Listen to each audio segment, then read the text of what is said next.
Hey B-Day. Hello, today I'm not gonna be here. Instead of having easy day, just pretty much chill, you have work to do. So therefore I record a lecture for you guys. And this is gonna be a transformation, pretty much what we went over for the past couple of days now. And this is gonna be on your learn check number number 2. Number 2, number 3. I need to keep track on that. But either way, it's going to be on your learn check and what's coming really, really soon. So now let's talk about this material right here. First of all, vertical shift. Vertical shift, basically, if you have not noticed yet, every time you add some number outside of your fraction, that's pretty much going up. Similarly, for if you minus some number outside, it will go down. Horizontal shift will be very similar with that, but in this case, it's going to be inside. So if you want to go shift right by C units, you have to subtract C instead of adding. Similarly, for if you want to shift left by C units, you have to add inside the parentheses. So how does it do? Well, example 1 here for vertical shift up and down. If you have, let's suppose that you have absolute value here, plus 4 outside. In this case, it's going to go up by 4 units. But if you have 6x squared minus 6 outside, it will go down by 6 units. For horizontal shift, similarly, if you add 3 inside parentheses here, then we go shift 3 units to the left, and if you subtract 5 inside parentheses, it will go to the right by 5 units. Pretty much very simple stuff. Well, we spent too many time on this already. So if you don't understand, if you still don't get it, please, I would strongly recommend you stay after school or for tutoring, because I may come up with a different way to explain this stuff. For now, the last 2 new things in this case will be vertical stretch and vertical shrink.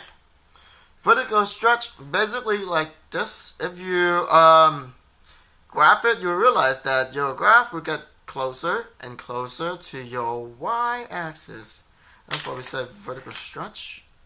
At one point in really tiny number, will basically join the y-axis, which is extremely rare. I'm talking about like a million-ish. It might look like a join, but it's not. Last one, let's vertical shrink, which is compress. They would tell you that on the test. Compress. So basically, on a compress, your graph will get farther apart from your y-axis. Very contradict with the vertical stretch. Compress. So now, how do you know this? Well, you need to know. You need to look at your leading coefficients. Your leading coefficient will tell you what kind of either vertical stretch or shrink. For vertical stretch, your leading coefficient will always, I repeat, always bigger than 1. It's always going to be like that. For your vertical shrink or compress, your leading coefficient will be always less than 1, but it has to be greater than 0, meaning that you will have either a fraction in front of it or a decimal in front of it. That's how you notice these 2 cases. Last but not least will be reflections.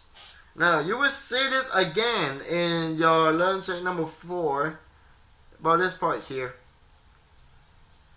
So now, for your reflections, the first one will be reflection over the x-axis, which is f of x equal to negative x.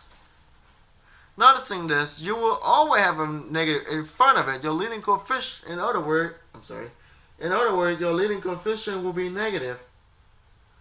And for reflection over the y-axis, which is really rare case, that your x will be negative inside parentheses. Now this part here kind of confusing, So therefore, I would strongly recommend you wrap that on your using your graphing calculator.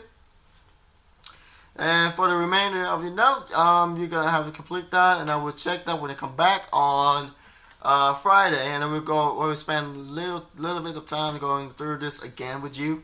Make sure that you understand the material clearly and thoroughly enough. So now for the remainder of class, please complete the mini what's that called? The mini puzzle that I have created for you. Basically, just follow the directions and complete that. Once you complete that, please turn it in the basket, and I will grade it for you. And have a good one, guys.